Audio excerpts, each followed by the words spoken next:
Hello दोस्तों, welcome to accountant exam prep. आज के वीडियो में हम करेंगे बहुत सारे क्वेश्चंस।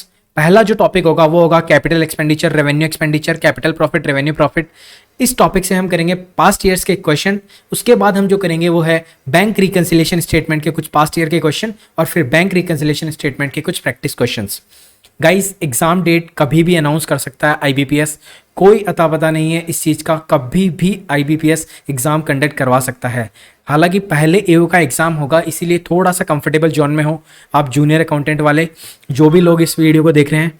बट मैं आपको एक चीज़ बता देता हूँ कि आपको फुल्ली प्रिपेयर्ड रहना है, क्योंकि एग्जाम कभी भी कंडक्ट हो सकता है। इन लास्ट जाके आप कहीं पे ये बोलो कि इतना नोटिस पीरियड दिया, टाइम नहीं दिया, ये इनफ टाइम मिल चुका है एग्जाम के लेने के अकॉर्डिंग। मीन्स उन्होंने दिया नहीं है बट देना पड़ गया है उनको टाइम। हमें मिल चुका है इतना टाइम कि आप प्रिपरेशन कर लो। अगर अभी भी आप प्रिपरेशन नहीं कर रहे तो आप बहुत पीछे रहने वाले हो। आज के वीडियो में हम ये दो टॉपिक्स डिस्कस करने वाले हैं। आने वाले वीडियो में एक डेप्रिसिएशन अकाउंटिंग के क्वेश्चंस की प्रैक्टिस करेंगे और पास्ट ईयर्स के क्वेश्चंस करेंगे। एक डेफिनेटली क्वेश्चन आने वाला है डेप्रिसिएशन अकाउंटिंग में से। उसके बाद हम final account of sole proprietorship की प्रैक्टिस करेंगे। उसके बाद हम पार्टनरशिप से करेंगे। हर एक वीडियो में कहीं ना कहीं कुछ ना कुछ क्वेश्चन छुपा हुआ है जो एग्जाम में आने वाला है, यानी दो दो मार्क्स का एक एक क्वेश्चन छुपा हुआ है उस टॉपिक से। आप अपने सेल्फ भी, खुद के बिहाफ पे भी प्रैक्टिस कर सकते हैं क्वेश्चंस की, और यहाँ पे भी मैं क्वेश्चंस कराता हूँ तो यहाँ पे भी प्रैक्टिस कर सकते हैं। गाइस, तो चलते हैं, वीडियो को ज़्यादा लंबा नहीं खींचना है, इसीलिए विदाउट वेस्टिंग टाइम बढ़ते हैं क्वेश्चंस की तरफ। तो पहला क्वेश्चन आपकी स्क्रीन पे आ रहा है ये, which of the following expenditure is of capital nature? Purchase of goods, cost of repairs, wages paid for installation of machinery या rent of factory. Following expenditure capital nature का कौन सा है एक्सपेंडिचर? तो थोड़ा सा आप सोच के बताओ। थोड़ा सा मैं टाइम लूंगा आपको आंसर बताने में, जिससे क्या है आपको भी थोड़ा टाइम मिल जाए। इन लास्ट मेरे को तो बताना है ही इसका आंसर क्या होगा क्या नहीं होगा। तो गाइस, इसका आंसर है C, wages paid for installation of machinery. अगला क्वेश्चन है, a liability which arises only on the happening of some event is called current liability, contingent liability, outstanding liability, fixed liability. Hopefully ये answer सबको आता होगा, तो मैं बताता हूँ इसका आंसर क्या है। इसका आंसर है बी, कॉन्टिजेंट लाइबिलिटी। आगे बढ़ते हैं, third question, heavy amounts were spend by Saroj for addition to machinery. Heavy amounts यानी काफ़ी अच्छा खासा खर्चा किया गया सरोज के द्वारा कुछ मशीनरी में, in order to increase the production, कि ताकि उस मशीनरी का प्रोडक्शन कैपेसिटी इंक्रीज हो जाए। तो वो एक्सपेंडिचर कौन सा एक्सपेंडिचर होगा? The amount is revenue expenditure, deferred revenue expenditure, capital expenditure, liability. तो यहाँ पे परमानेंट कोई फिक्स असेट को इंप्रूव करने के लिए लगाया जा रहा है, जिससे प्रोडक्शन कैपेसिटी इंप्रूव हो जाए। तो इसका आंसर हो जाएगा सी, कैपिटल एक्सपेंडिचर। इसका करेक्ट आंसर हो जाएगा। आगे बढ़ते हैं, what is the nature of expense incurred on the issue of shares? A, revenue, capital, neither A nor B, both A and B. Nature of expense incurred और issue, shares issue क्या है, हमने capital issue करी है, तो इसका क्या nature होगा? तो ये इसका नेचर हो जाएगा कैपिटल नेचर की हो जाएगी, ठीक है। बी इसका करेक्ट आंसर है। गाइस, क्वेश्चंस को बहुत ध्यान से करना, मैं सीरियसली बोल रहा हूँ। क्वेश्चंस ऐसे ही पूछे जाएंगे, इन टॉपिक्स में से क्वेश्चन बनते ही ऐसे हैं, इसीलिए ये मतलब ये जो एग्जाम है ना, ये इजीली अचीवेबल है। बट है ना, अगर किसी ने पढ़ नहीं रखा होगा ना तो उसके लिए कुछ भी नहीं है, फिर तुक्काबाजी चलेगी। इसीलिए आपको प्रैक्टिस करनी है, पहले कॉन्सेप्ट स्ट्रॉन्ग करने हैं, फिर प्रैक्टिस करनी है, फिर मॉक टेस्ट देना है, फिर कमियां आइडेंटिफाई करनी है, उन पे फिर फोकस करना है, फिर मॉक टेस्ट देना है, फिर इंप्रूवमेंट लाना है। तो ऐसे करके आपको चलना है। पढ़ते हैं अगले क्वेश्चन की तरफ। विच of the following is not a capital expenditure? Cost, कौन सा इनमें से कैपिटल एक्सपेंडिचर नहीं है? क्वेश्चन को पढ़ते वक्त बहुत सारी चीजें ध्यान रखनी पड़ती है कि कई बार क्वेश्चन में लिखा होता है इनकरेक्ट आइडेंटिफाई करो, और आप क्या करते हो, करेक्ट आइडेंटिफाई करते हो। आपको अगर कंसेप्ट नहीं पता तो आपको पता चल जाना चाहिए उसमें से 3 करेक्ट होंगे। तो यहाँ पे नोट बोला है इन्होंने, मतलब विच of the following is not a capital expenditure. तो आपको कैपिटल एक्सपेंडिचर आइडेंटिफाई नहीं करना, यहाँ पे आपको आइडेंटिफाई करना है कौन सा इनमें से कैपिटल एक्सपेंडिचर नहीं है, क्योंकि 3 कैपिटल एक्सपेंडिचर होंगे, कोई एक नहीं होगा। तो इसमें से कौन सा है? Cost of issuing shares and debentures, wages paid for construction of a new office, purchase of new spark plug for ₹10, repair of second hand vehicle। Repair of second hand vehicle कराएंगे तो उसकी लाइफ बढ़ जाएगी, improvement आ जाएगा उसमें कुछ ना कुछ फिक्स एसेट में। वेजेस पेड करा है न्यू ऑफिस को बिल्ड करने पे, एक प्रॉपर्टी को बिल्ड करने पे। इशूइंग शेयर्स वाला अभी अपन ने क्वेश्चन कैपिटल नेचर का होता है। तो तीसरा जो ऑप्शन है C, purchase of new spark plug for ₹10, ये कैपिटल नेचर का नहीं है, ठीक है, ये कैपिटल एक्सपेंडिचर नहीं है। The cost of supplying uniform to employees, cost uniform दी है एम्प्लॉइज को, supplying uniform to employees is a capital expenditure, revenue expenditure, deferred revenue expenditure, none of the above. तो गाइस इसमें इसका आंसर है B, revenue expenditure. Revenue expenditure क्या होते हैं? जिसका बेनिफिट आपको इमीडिएटली मिल जाए, मतलब आपने एम्प्लॉयज को दी, एम्प्लॉयज ने उसको पहना और आप जो चाहते थे उस चीज का बेनिफिट आपको तुरंत मिल जाए, ठीक है, रुके नहीं उस चीज का बेनिफिट। तो यहां पे ये इसका आंसर हो जाएगा बी, रेवेन्यू एक्सपेंडिचर।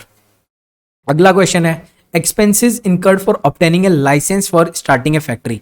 लाइसेंस लेने के लिए एक्सपेंस कुछ किया है, फैक्ट्री के का लाइसेंस लेने के लिए कुछ एक्सपेंस किया है, तो इसका क्या आंसर होगा? Capital expenditure, revenue expenditure, deferred revenue expenditure, prepaid expenses.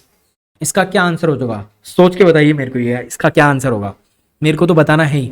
मैं थोड़ा थोड़ा इसलिए रुकता हूँ ताकि आपको थोड़ा टाइम मिल जाए सोचने के लिए, आप जजमेंट कर पाओ, अच्छे से जजमेंट कर पाओ। इसका आंसर है ए, कैपिटल एक्सपेंडिचर। बढ़ते हैं अगले क्वेश्चन की तरफ। विच of the following is not a capital expenditure. फिर यहाँ पे नोट बोला है इन्होंने, ये जून 2014 में आया हुआ क्वेश्चन है। नोट बोला है इन्होंने विच of the following is not a capital expenditure, यानी 3 कैपिटल एक्सपेंडिचर होंगे इनमें 4 ऑप्शन में से। आपके 5 ऑप्शन आएंगे एग्जाम में। फिर से बता रहा हूँ, जिसको नहीं पता, 5 ऑप्शन आने वाले हैं, जिसमें से एक ही ऑप्शन सेलेक्ट करना है आपको। 4 ऑप्शन नहीं होंगे, 5 होंगे। तो which of the following is not a capital expenditure. तो purchase of land and building, यार ये तो कैपिटल एक्सपेंडिचर है भाई। अमाउंट पेड फॉर वेजेस, देखते हैं। इंप्रूविंग परमानेंट एसेट्स, ठीक है, ये भी है, परमानेंट असेट्स को इंप्रूवमेंट लाए हैं, तो कुछ काम में आएगा फ्यूचर में, तो ये भी कैपिटल एक्सपेंडिचर है। या none of the above, none of the above, तो बी वाला जो है ये इसका करेक्ट आंसर हो जाएगा, अमाउंट पेड फॉर वेजेस, ठीक है। अगला क्वेश्चन है when we get the property registered then what type of expenditure it is. जब हम प्रॉपर्टी रजिस्टर करते हैं तो उस एक्सपेंडिचर को कौन सा एक्सपेंडिचर कंसिडर करेंगे हम? तो गाइस ये होगा कैपिटल, रेवेन्यू, डिफर्ड रेवेन्यू या नन। कौन सा एक्सपेंडिचर होगा? वो होगा कैपिटल एक्सपेंडिचर। अगला क्वेश्चन है insurance received by company is what for the company. Insurance receive हुआ है कंपनी को, रिसीव हुआ है, तो ध्यान से सुनना, एक्सपेंडिचर तो होएगा ही नहीं, एक्सपेंडिचर तो होगा ही नहीं। तो 2 ऑप्शन तो ऊपर से वैसे ही कट जाने चाहिए, थोड़ा सा भी दिमाग होता है ना। तो रिसीव्ड हुआ है तो एक्सपेंडिचर तो हुआ ही नहीं, तो 2 ऑप्शन तो वहीं पे कट गए। तो अब क्या बचा हमारे पास? कैपिटल रिसीव्ड या रेवेन्यू रिसीव्ड। तो इसका करेक्ट आंसर हो जाएगा कैपिटल रिसीव्ड। बढ़ते हैं अगले क्वेश्चन की तरफ। Interest on drawings to be treated as. Interest on drawings, अब ध्यान रखना, ड्राइंग क्या होता है? ड्राइंग कोई भी हमारी कैपिटल में से कुछ भी विड्रॉ करते हैं उसको हम ड्राइंग बोलते हैं, लेकिन जब विड्रॉ कर लेते हैं उस अमाउंट पे हम इंटरेस्ट पे करते हैं, यानी यहाँ पे कंपनी को ड्राइंग्स पे इंटरेस्ट रिसीव हो रहा है, रिसीव हो रहा है। ध्यान से सुनना, यहाँ पे कंपनी को रिसीव हो रहा है, तो यहाँ पे एक्सपेंडिचर फिर कट जाएगा, यानी एक्सपेंडिचर तो होगा ही नहीं। तो यहाँ पे इनकम में से कोई सा होगा? तो रेवेन्यू इनकम या कैपिटल इनकम। तो देखो ड्राइंग्स बार बार में करते रहते हैं, रिकरिंग नेचर की है, यानी बार बार में रिपीटेडली होते रहते हैं, इसीलिए इसको रेवेन्यू इनकम कंसिडर किया जाएगा, ठीक है। ये नॉर्मल एक्टिविटीज ऑफ बिजनेस के साथ इसको कंसिडर किया जाता है, तो इसीलिए ये रेवेन्यू इनकम माना जाएगा। अगला है question, at the time of commencement of business preliminary expenses incurred are treated as. जब हम कोई भी बिजनेस कमेंस करते हैं तो उससे पहले जो भी खर्चा होता है उसका, प्रमोशन का, सेटअप का, या फिर जो भी मार्केटिंग का, जितना भी पहले वाला जो खर्चा होता है ना, सेटअप करने से पहले, कमेंस करने से पहले वाला, उसको हम बोलते हैं preliminary expenses. Preliminary expenses incurred are treated as revenue expenditure, capital expenditure, deferred revenue expenditure, none of the above. अब मैंने आपको इतना बता दिया कि ये खर्चा है ना, ये एक बार करते हैं और इसका फिर परमानेंटली बिजनेस सेट होके हमें फ्यूचर में कंप्लीट बेनिफिट मिलता है, क्योंकि बिजनेस सेट करने के लिए ये खर्चा करा गया था, ठीक है। तो यहाँ पे इसको आपको आइडेंटिफाई करना है कौन सा है। थोड़ा सा डिफरेंट क्वेश्चन है, थोड़ा सा डिफिकल्ट क्वेश्चन है नॉर्मल से कंसिडर करते हुए, क्योंकि यहाँ पे आपको थोड़ा सा कंसिडर करना है इसको, हर चीज को। तो यहाँ पे इसका आंसर हो जाएगा सी, डिफर्ड रेवेन्यू एक्सपेंडिचर, ठीक है। एक बार का खर्चा है, फ्यूचर में बहुत सारे गेन्स देके जाएगा, ठीक है, और कंटिन्यूसली देता रहेगा। The expired portion of capital expenditure is shown in the expense, income, asset, liability. Expenditure है और उसका एक्सपायर हो गया पोर्शन, तो वो हो जाएगा एन एक्सपेंस। ए इसका करेक्ट आंसर होगा। अगले क्वेश्चन की तरफ बढ़ते हैं। A business entity distributed goods worth ₹15,000 as free sample, the adjustment to be made is. मतलब क्या कर रहा है कि इसने गुड्स को इन्होंने डिस्ट्रीब्यूट कर दिया है, ठीक है। एडजस्टमेंट क्या क्या होगा? अब परचेज अकाउंट हमारा क्रेडिट हो जाएगा, मतलब सब्ट्रैक्ट हो जाएगा, है। परचेज हमारे पास जब आता है तो डेबिट करते हैं, तो अब है ना चला जा रहा है, हमारे पास गुड्स जा रहा है, तो वो परचेज अकाउंट हम क्रेडिट कर देंगे। लेकिन क्या हो रहा है, हमें इससे नुकसान हो रहा है, इससे हमें कोई प्रॉफिट नहीं हो रहा है, इसीलिए हम इससे को क्या कंसिडर करेंगे? P&L को डेबिट करेंगे, प्रॉफिट एंड लॉस को डेबिट करेंगे, तो ऐसा कोई ऑप्शन है क्या? सब्ट्रैक्ट फ्रॉम परचेज अकाउंट, ये बात तो सही है। एंड क्रेडिटेड, तो P&L क्रेडिट नहीं होगा, P&L डेबिट होगा, तो ऐसा कोई ऑप्शन होगा? तो एडेड टू परचेज, नहीं, परचेज से एडेड नहीं होगा, सब्ट्रैक्ट होगा। एडेड टू परचेज, फिर यहाँ पे ये ऑप्शन कट जाता है क्योंकि परचेज में ऐड नहीं होगा। तो अब यहाँ पे डी ऑप्शन है, सब्सट्रैक्टेड फ्रॉम परचेज अकाउंट, यानी हाँ सही बात है। And debited to profit and loss account, ये बात भी सही है, बिकॉज ये हमारा खर्चा है, हमारा लॉस हो रहा है ये, तो प्रॉफिट एंड लॉस अकाउंट को डेबिट करना पड़ता है। ठीक है, तो डी इसका करेक्ट आंसर हो जाएगा। अगले क्वेश्चन की तरफ बढ़ते हैं। Shriram purchased furniture for 6,000। अब ध्यान से सुना, फर्नीचर खरीदा है उसने, तो इसकी एंट्री क्या करोगे आप? ठीक है, इसकी एंट्री से आप कनेक्ट कर लो, आंसर को हमेशा एंट्री से कनेक्ट करना चाहिए, ऐसे कुछ भी आंसर होते हैं तो इसमें एंट्री हो जाएगी भाई, फर्नीचर तो हमारे पास आया है, तो फर्नीचर अकाउंट तो कर देंगे डेबिट, और हमने क्या दिया होगा उसको, कैश दिया होगा, तो कैश अकाउंट हम क्रेडिट कर देंगे। तो ऐसा कुछ ऑप्शन है क्या? तो हमारे कौन कौन से अकाउंट इफेक्ट हुए इससे? एक तो फर्नीचर अकाउंट आया, तो फर्नीचर को हमने डेबिट किया था, और क्रेडिट किसको किया था? कैश को। तो फर्नीचर और कैश अकाउंट हमारा यहाँ पे इफेक्ट हो गया, तो इसका आंसर भी इसी में छुपा होगा। The accounts affected from this transaction will be capital account and cash account, furniture account and cash account. तो इसका आंसर हो जाएगा बी, इसका करेक्ट आंसर हो जाएगा, आगे पढ़ने की जरूरत ही नहीं है, एंट्री से ही हमने आंसर को निकाल लिया है। अगला क्वेश्चन, और ये इस टॉपिक का लास्ट क्वेश्चन है, हमारे वीडियो का लास्ट क्वेश्चन नहीं है, इस टॉपिक का लास्ट क्वेश्चन है, यानी कैपिटल और रेवेन्यू एक्सपेंडिचर वाले टॉपिक का। ₹25,000 spend on tile overhaul of second hand machinery, purchase machine would be revenue expenditure, capital expenditure, deferred revenue expenditure. तो अब इसमें ऑप्शंस है एक्स और वाई, या फिर एक्स ओनली, या वाई ओनली, या जेड ओनली। तो यहाँ पे क्या होगा? रेवेन्यू एक्सपेंडिचर होगा, कैपिटल एक्सपेंडिचर होगा, डिफर्ड रेवेन्यू एक्सपेंडिचर होगा, या क्या होगा? इसका जवाब आप दोगे, क्योंकि मैं हर बार है ना 1 या 2 क्वेश्चन या 3 क्वेश्चन आपके लिए छोड़ता हूँ, डिपेंडिंग ऑन कितने हम क्वेश्चंस कर रहे हैं। तो इसका जवाब आप दोगे, मतलब सेकेंड हैंड परचेज मशीन को थोड़ा सा हमने टाइल ओवरहोल किया है, उसके ऊपर कुछ एक्सपेंडिचर किया है, तो इस एक्सपेंडिचर को कौन सा एक्सपेंडिचर कंसिडर करेंगे हम? ठीक है, अगले क्वेश्चन की तरफ बढ़ते हैं हम। अब यहां पे आ चुके हैं बैंक रिकंसिलिएशन स्टेटमेंट के पास्ट ईयर्स के क्वेश्चन, इसके बाद प्रैक्टिस के क्वेश्चंस करेंगे, लेकिन अभी है पास्ट ईयर्स के क्वेश्चंस। तो who prepares bank reconciliation statement? तो बैंक का एम्प्लॉय बनाता है, या कस्टमर ऑफ बैंक और हिज रिप्रेजेंटेटिव और हिज अकाउंटेंट, या फिर बोथ ए एंड बी, या नन ऑफ द अबव। तो बीआरएस किसको बनाना पड़ता है? बैंक रिकंसिलिएशन स्टेटमेंट की शॉर्ट फॉर्म है बीआरएस। तो बीआरएस किसको बनाना पड़ता है? कस्टमर ऑफ बैंक और हिज रिप्रेजेंटेटिव और हिज अकाउंटेंट। बी इसका करेक्ट आंसर हो जाएगा। For the purpose of BRS only the rupees column of the cash book is to be considered. Rupees column of cash book में कौन सा column हम consider करेंगे? तो कैश बुक में हम कंसिडर करेंगे बी कॉलम, ये बी इसका बैंक, सॉरी बी कॉलम बोल दिया मैंने, बैंक को कंसिडर करेंगे, बैंक को कंसिडर किया जाएगा। ठीक है, कैश बुक में। ठीक है, अगला क्वेश्चन है। अब अच्छे अच्छे क्वेश्चन आएंगे, देखो आपको पकड़ना है, बहुत अच्छे अच्छे क्वेश्चन आने वाले। Bank balance as per cash book, cash book के अकॉर्डिंग हमारा बैंक बैलेंस है 1500 का। ठीक है, अब हमने चेक डिपॉजिट किया था with bank but not cleared. ठीक है, चेक हमने डिपॉजिट कर दिया था बट क्लियर नहीं हुआ, यानी हमने चेक डिपॉजिट किया होगा तो 1500 में 100 रुपए ऑलरेडी ऐड कर रखे होंगे। ठीक है ना, क्योंकि हमने सोचा था कि चेक डिपॉजिट हो गया तो हमारा ये बैलेंस है। ठीक है, तो बैंक बैलेंस हमें निकालना है, बैलेंस एज पर पासबुक हमें कंसिडर करना है। लास्ट में क्वेश्चन देखना, अभी आगे बढ़ते हैं। And check issued but not presented for payment, एक चेक इशू भी किया था तो हमने सोचा होगा कि इसका पेमेंट हो गया होगा, लेकिन इसको प्रेजेंट ही नहीं किया पेमेंट के लिए 150 रुपये को, तो इसका मतलब इसका पेमेंट भी नहीं हुआ, तो हमने इसको 150 को ऑलरेडी माइनस कर रखा होगा। ठीक है, तो हाँ, इसके बाद जाके ये 1500 आया है। ठीक है, अब the bank allowed interest amounting to ₹50 and collected dividend 50 on behalf of ABC. अब ये इंटरेस्ट 50 रुपये का और 50 रुपये का जो डिविडेंड कलेक्ट किया है ऑन बिहाफ ऑफ एबीसी, ये हमें तो पता ही नहीं है हमें, तो इसमें हमने कंसिडर भी नहीं किया होगा।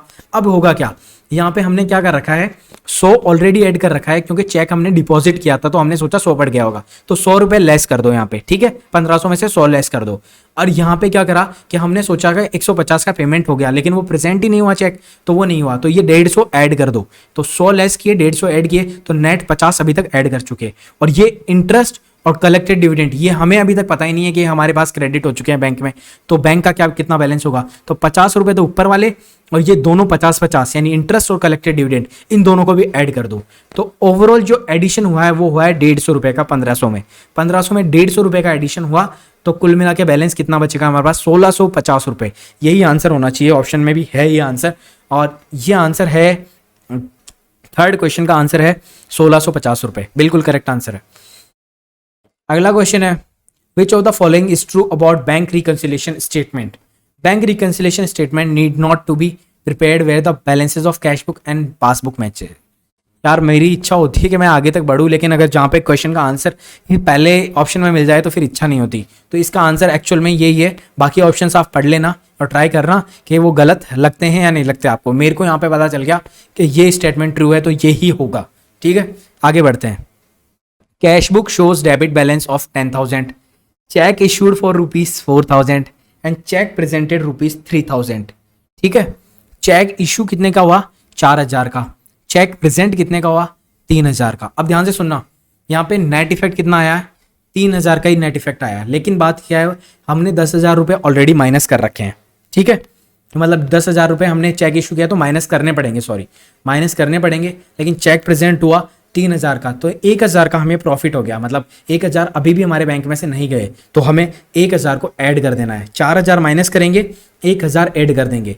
इसका ओवरऑल नेट इफेक्ट मैंने क्या बोला था, सिर्फ 3,000 का आएगा, क्योंकि 3,000 ही हमारे वहां से लेस हुए हैं। तो ओवरऑल बैलेंस कितना बचेगा? 7,000 रुपये का हमारे पास बैलेंस बच जाएगा। तो इसका करेक्ट आंसर हो जाएगा बी, 7,000 रुपीज़। कॉमन सेंस लगाना है इस क्वेश्चन में, तो ज़्यादा दिक्कत वाली बात नहीं है। ये तो थोड़ा सा नॉर्मली भी देखोगे ना भाई, 3,000 रुपये मतलब प्रेजेंट हुए, 3,000 रुपये कटने चाहिए, तो बाकी बैलेंस कितना बचेगा? 7,000 रुपये बचेगा। ठीक है, if the check is not presented for the payment up to the date of the preparation of bank reconciliation statement, अगर चेक को प्रेजेंट नहीं किया है BRS बनाने तक की डेट के, then the balance as per passbook will be higher than the balance shown by the cash book by the amount of unpresented check, या same as shown by the same तो हो ही नहीं सकता, twice the balance, इसका भी कोई guarantee नहीं है, ट्वाइस भी नहीं हो सकता, पता नहीं होगा या नहीं होगा, कोई पता नहीं है, क्योंकि यहाँ पे कुछ एग्जैक्ट एब्सोल्यूट फिगर्स देता तब तो हम कुछ जज कर पाते। तो lower than the balance shown by the cash book, नहीं ये भी नहीं होगा। तो इसका करेक्ट आंसर हो जाएगा हायर हो जाएगा, वो बैलेंस हायर हो जाएगा पासबुक का। अगर वो प्रेजेंट नहीं हुआ तो वो तो हायर है, और हमने क्या है इशू कर दिया, तो हमने ऑलरेडी लेस कर दिया उसको। ठीक है, वो पेमेंट के लिए प्रेजेंट ही नहीं हुआ, वो बात अलग है, क्योंकि वहां पे तो पैसा हायर होगा और हमारे पास से वहां से कम होगा। तो higher than the balance shown by the cash book. ठीक है, कॉमन सी बात है। अगला क्वेश्चन है the passbook shows and overdraft. यार थोड़ा क्वेश्चन की यहाँ पे जो लिखे हुए हैं ना, इनमें थोड़ा गड़बड़ है, लेकिन हाँ थोड़ा समझ लेना लैंग्वेज में। The passbook shows and overdraft of ₹2,000, 2,000 का ओवरड्राफ्ट दिखाया पासबुक ने। ठीक है, अब यहाँ पे it was discovered that cheque of ₹240 respectively has not been presented for payment. ठीक है, यानी हमारे पास से तो वो हो गया था, तो 2,000 का बैलेंस पासबुक के अकॉर्डिंग है, तो 240 और 37 respectively has not been presented for payment and a cheque of ₹100 paid into account had not been cleared. मतलब 100 रुपये का चेक पे भी किया था, वो क्लियर नहीं हुआ, और 100 रुपये का मतलब चेक इशू भी किया था, वो वहाँ पे प्रेजेंट नहीं हुआ पेमेंट के लिए। तो इसका क्या एडजस्टमेंट होगा? 240 और 37, 277, ये तो हम कर देंगे चेक आउटस्टैंडिंग के नाम से इसमें ऐड। 2,000 में ओवरड्राफ्ट है, सबसे पहले यहाँ पे आपको समझना है ओवरड्राफ्ट है ये बैलेंस, इसीलिए हम ऐड कर रहे हैं, वरना इसका है ना इफेक्ट हमारा जो नॉर्मल ट्रांजेक्शन होता है ना वैसे आता। ये ओवरड्राफ्ट से स्टार्ट है, इसीलिए हम इसको ऐड कर रहे हैं। ठीक है, इतना और ओवरड्राफ्ट इंक्रीज हो जाएगा। ठीक, तो 2,000, 240 और 37, तो 277 हम रुपीज़ ऐड कर देंगे। ठीक है, और 100 रुपीज़ जो cheque paid but not cleared, इसको हम माइनस कर देंगे, तो जो नेट इफेक्ट रहेगा वो रहेगा 177 रुपीज़ का। यानी कुल मिला के ओवरऑल बैलेंस कितना हो जाएगा? 2177। इसका करेक्ट आंसर हो जाएगा आपके पास डी, 2177 डेबिट बैलेंस हमारे पास होगा, क्योंकि ओवरड्राफ्ट है ये हमारे पास। ओवरड्राफ्ट ध्यान से देखना, ओवरड्राफ्ट है, लैंग्वेज पढ़ते टाइम इस चीज़ का बहुत इंपॉर्टेंटली ध्यान रखना ओवरड्राफ्ट का। ठीक है, अगला क्वेश्चन है bank balance as per cash book of ABC enterprises as on 31 March. ये ऐसा ही है ना, ये 31 है, ST है। ठीक है, 31 मार्च 2013 इज रुपीज़, ये 1,500 रुपये हैं। ध्यान से देखना, ये 1,500 रुपये हैं। मैं आपको बता देता हूँ फिर से, ये 1SOJ लिखा हुआ ना, ये 1,500 रुपये है, थोड़ी टाइपिंग मिस्टेक है यहाँ पे, 1,500। ठीक है, bank balance as per cash book of ABC 31 March 2013 को 1,500 रुपये है। Cheque deposited with bank but not cleared amount to ₹100। Cheque deposit किया था हमने बैंक के पास, लेकिन वो अभी तक हुआ नहीं है, तो हमें इसको लेस करना पड़ेगा अब, क्योंकि हमने बढ़ा रखा होगा। ठीक है, and check issued but not presented. ये सेम क्वेश्चन हो गया यार, सेम क्वेश्चन हो गया, तो इसका आंसर भी डी हो जाएगा 1650। अभी एक क्वेश्चन किया था हमने, मैंने आंसर क्यों बोल दिया, मेरे को ऐसा लग रहा था, मेरे को ये आपको बोलना चाहिए था, इस क्वेश्चन को हाफ करो, ठीक है। अगला क्वेश्चन है, credit balance in the bank statement indicates. Credit balance जो होता है ना बैंक स्टेटमेंट, वो क्या इंडिकेट करता है, ठीक है। Cash at bank, cash in hand, bank overdraft, या फिर ओवर पेमेंट टू क्रेडिटर्स, क्या शो करता है आपको। तो क्रेडिट बैलेंस होता है, इसका मतलब होता है कैश एट बैंक, ठीक है, कैश एट बैंक। अगले क्वेश्चन की तरफ बढ़ते हैं हम। अब आगे हमारे प्रैक्टिस क्वेश्चंस, हमारे पास्ट ईयर्स के क्वेश्चंस भी बीआरएस के खत्म हो चुके हैं, अब हमारे पास है प्रैक्टिस क्वेश्चंस। अब पहला प्रैक्टिस क्वेश्चन है, for withdrawal of money from, अब थोड़ा जल्दी जल्दी करेंगे, for withdrawal of money from fix deposit account what is to be submitted. FD से हम कुछ भी विड्रॉ करते हैं तो हमें क्या सबमिट करना पड़ता है, FD receipt, FD account receipt, deposit receipt या रिसिप्ट, क्या सबमिट करना पड़ता है, हमें करना पड़ता है ए एफडी रिसिप्ट, ठीक है। अगला क्वेश्चन है, बैंक डज नॉट पे interest on the following account. Bank कौन से अकाउंट पे इंटरेस्ट पे नहीं करता, रिकरिंग डिपॉजिट, रिकरिंग बार बार में डिपॉजिट करते रहे ऐसे अकाउंट, ठीक है, deposit account, fix deposit account, saving account, या ना, हमें तीनों पे इंटरेस्ट मिलता है तो इसका करेक्ट आंसर हो जाएगा D, none of the above. तीनों पे हमें इंटरेस्ट मिलता है तो इसका आंसर हो जाएगा ये। Pay in slips are not used for depositing money in. Pay in slips किस जगह यूज नहीं होती, पे इन स्लिप्स आप जाते हो बैंक में तो आपके काम में आती है, ठीक है ना, फॉर्म भरने में। Pay in slips are not used for depositing money, current account, saving account, FD account, या नन ऑफ द अबव। इसका करेक्ट आंसर हो जाएगा एफडी अकाउंट में यूज नहीं होती, ठीक है।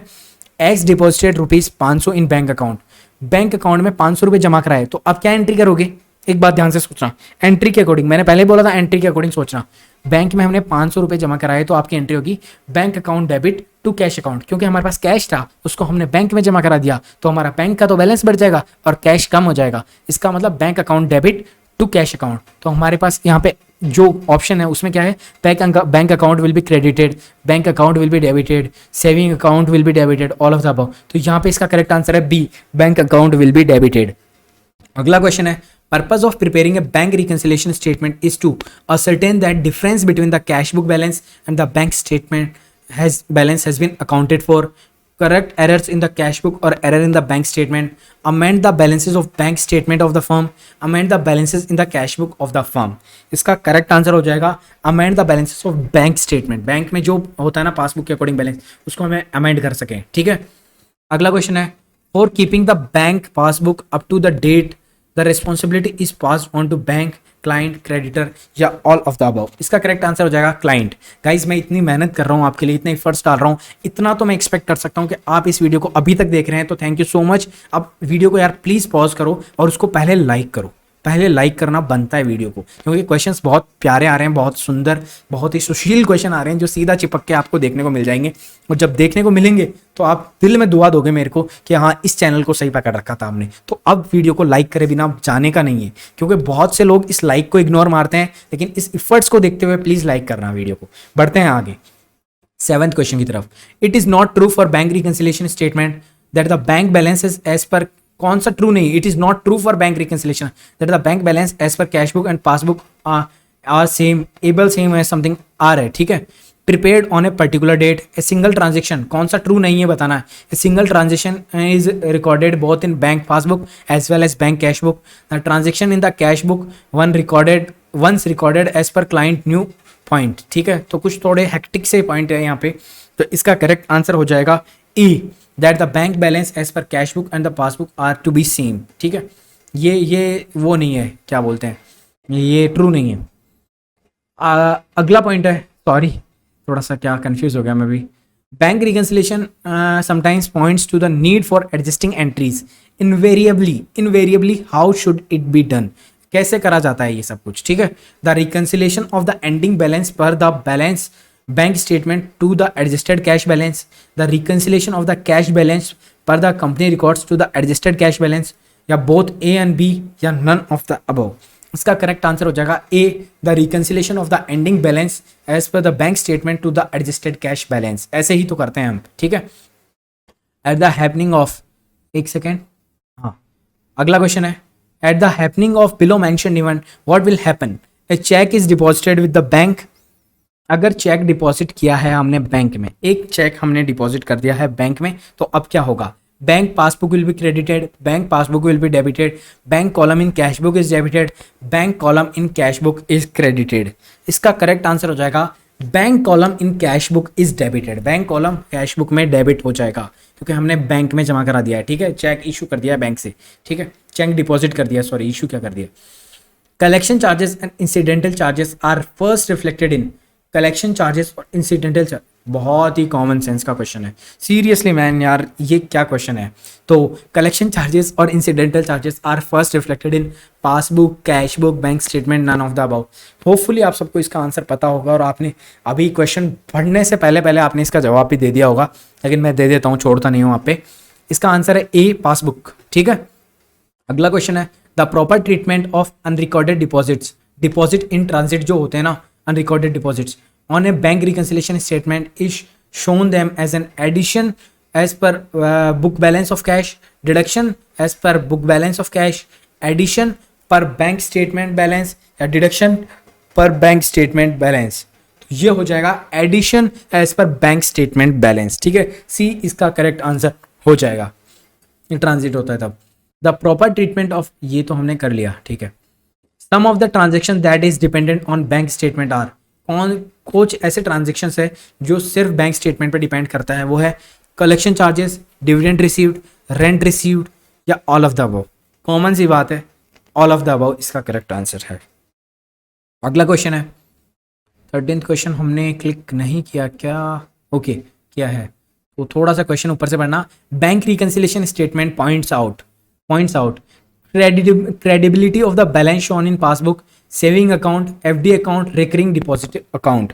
तो इसका करेक्ट आंसर हो जाएगा credibility of the balance shown in passbook, इसका करेक्ट आंसर है।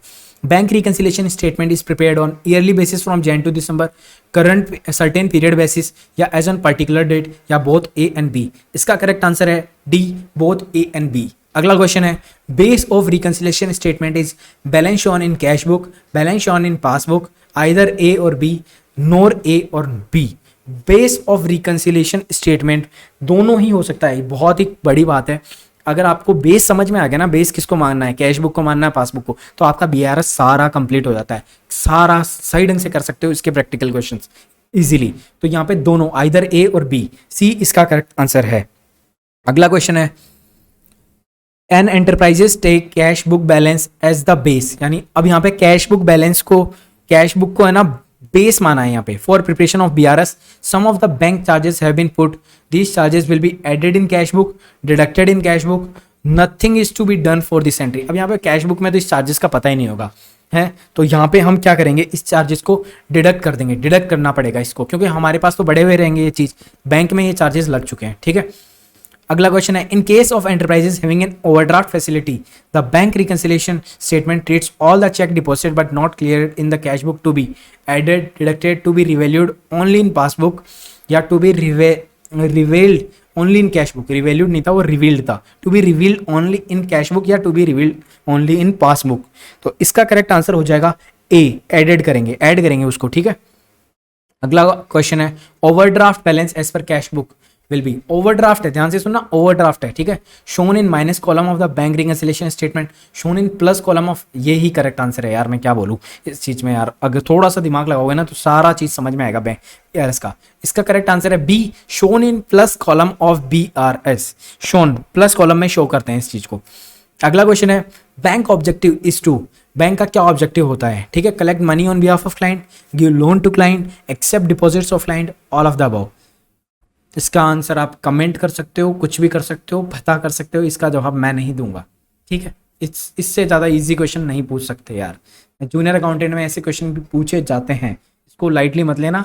बहुत सिंपल, इंटरमीडिएट और टफ 4, 5 या 6, 7 क्वेश्चन डालेंगे वो 60 में से, इंटरमीडिएट 20 क्वेश्चन डाल देंगे और उसके साथ जो बाकी के क्वेश्चंस जितने बचेंगे वो सारे 30-32 क्वेश्चन इजी टू मॉडरेट के बीच में वाले इजी क्वेश्चन ऐसे डालेंगे जिससे पेपर इजी भी लगे, टफ भी लगे। इंटरमीडिएट वाले क्वेश्चंस में आप अटकोगे तो आपका जजमेंट गलत होगा, उससे आपके नेगेटिव मार्क्स होंगे। तो ऐसे ही अटकाते हैं ये लोग, ठीक है।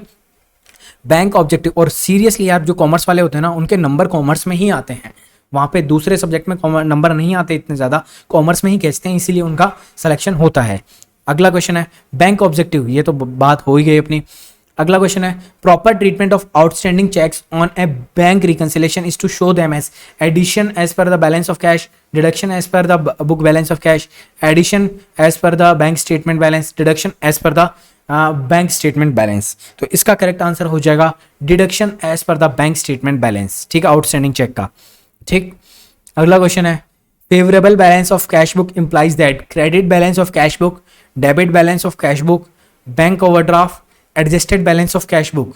तो इसका क्या करेक्ट आंसर होगा? फेवरेबल बैलेंस है कैश बुक का इंप्लाइज। अब क्या इंप्लाई करेगा फेवरेबल बैलेंस? ठीक है, debit balance of cash book imply करता है ये चीज। ठीक है, क्या करता है? Debit balance of cash book. अगला क्वेश्चन है ए check return bye bank marked as NSF, यानी चेक रिटर्न कर दिया एक बैंक ने, मार्क करके उसको एनएसएफ मार्क कर दिया उसके ऊपर, means that bank can't verify your identity, there are not sufficient funds in your account, या चेक हैज बीन फोर्स्ड, या cheque can't be cashed being illegal. तो क्या हो सकता है इसका आंसर? इसका आंसर है B, there are not sufficient funds in your account. NSF जब भी मार्क करता है तो इसका मतलब होता है there are not sufficient funds in your account. Guys video like नहीं किया तो प्लीज़ लाइक करना यार, बहुत इफर्ट्स कर रहा हूँ मैं आपके लिए, इतने अच्छे अच्छे क्वेश्चंस ले आ रहा हूँ। अगला टॉपिक डेप्रिसिएशन होगा, उसके बाद हम फाइनल अकाउंट करेंगे, उसके बाद पार्टनरशिप करेंगे। हर टॉपिक से क्वेश्चन आना निश्चित है। अगले जो 3 टॉपिक होंगे उनमें से डेफिनेटली डेप्रिसिएशन और पार्टनरशिप में से तो आंख बंद करके क्वेश्चन आएगा ही आएगा, और फाइनल अकाउंट में से भी क्वेश्चन आएगा।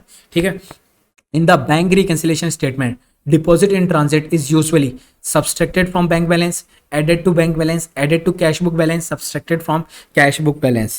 तो इसका करेक्ट आंसर हो जाएगा added to bank balance। Deposit in transit होता है ना, उसको बैंक बैलेंस में हम ऐड कर देते हैं। ठीक है, ये पहले भी क्वेश्चन आया था ऐसा एक, something like that. Bank reconciliation statement is prepared by accountant of the business, manager of the business, controller of the business, accountant of the bank. अभी हमने स्टार्टिंग में जो पास्ट ईयर्स के क्वेश्चन किए थे उसमें पहला ही क्वेश्चन हमने कुछ ऐसा ही पढ़ा था कि ये किसको बनाना पड़ता है, तो क्लाइंट को बनाना पड़ता है, उसके अकाउंटेंट को बनाना पड़ता है, उसके मैनेजर को बनाना पड़ता है, ऐसा कुछ था उसमें। ठीक है, तो मैनेजर वर्ड नहीं था सॉरी उसमें, लेकिन उसके अकाउंटेंट को ज़्यादा प्रेफरेबल वर्ड होगा। ठीक है, तो इसका करेक्ट आंसर हो जाएगा ए, अकाउंटेंट ऑफ द बिजनेस। आज के लेक्चर का लास्ट क्वेश्चन की तरफ बढ़ रहे हैं हम। इफर्ट्स अच्छे लगे तो वीडियो को लाइक करना, चैनल को सब्सक्राइब कर देना नए हो तो। और गाइस आगे मैं डेडिकेटेड वीडियो बनाऊंगा, आगे डेडिकेटेड वीडियो बनेगा एक पर्सनल मेंटरशिप प्रोग्राम का। इसमें काफ़ी बच्चे आ चुके हैं, मेरे को अब लेने भी नहीं है एक्स्ट्रा, बट अगर कोई बच्चा दोबारा पेमेंट मांगता है और उसको ड्रॉप करना चाहता है तो मेरे पास स्लॉट्स खाली हो जाएंगे, उसी अकॉर्डिंग मैं एक वीडियो बना के डाल दूंगा। ठीक है, which of the following error results in unadjusted cash book balance, outstanding cheques, unpresented cheques, deposit in transit, omission of bank charges. क्या होगा इसका? तो इसका करेक्ट आंसर है D, omission of bank charges. अब मैं इतना ही बोलूँगा। Thank you so much guys, काफ़ी अच्छे क्वेश्चंस किए हैं हमने आज और काफ़ी क्वेश्चंस किए हैं। अगर आप यहाँ तक बने हुए हैं ना तो मुझे ये पूरा विश्वास है, पूरा 100% विश्वास है कि वीडियो आपको यूजफुल लग रही है, तभी आप यहाँ तक हो। एक कमेंट करके ज़रूर बताना कि कौन वो लोग हैं जो लास्ट तक बने हुए हैं इस वीडियो में, कौन वो लोग हैं जो वीडियो को लाइक भी किया है एंड चैनल को सब्सक्राइब कर रखे हैं, एंड वीडियो कैसा लगता है इसके ऊपर एक छोटा सा कमेंट छोड़ जाना मेरे लिए, क्योंकि पॉजिटिविटी फैलाओगे ना तो मेरा मोरल बूस्ट रहेगा एंड मैं जल्दी से जल्दी वीडियो बनाने के लिए और ज़्यादा एफर्ट डालूंगा। Thank you so much guys for watching this video. खूब पढ़िए, खूब तरक्की करिए। Love you all, bye bye, see you in the next video.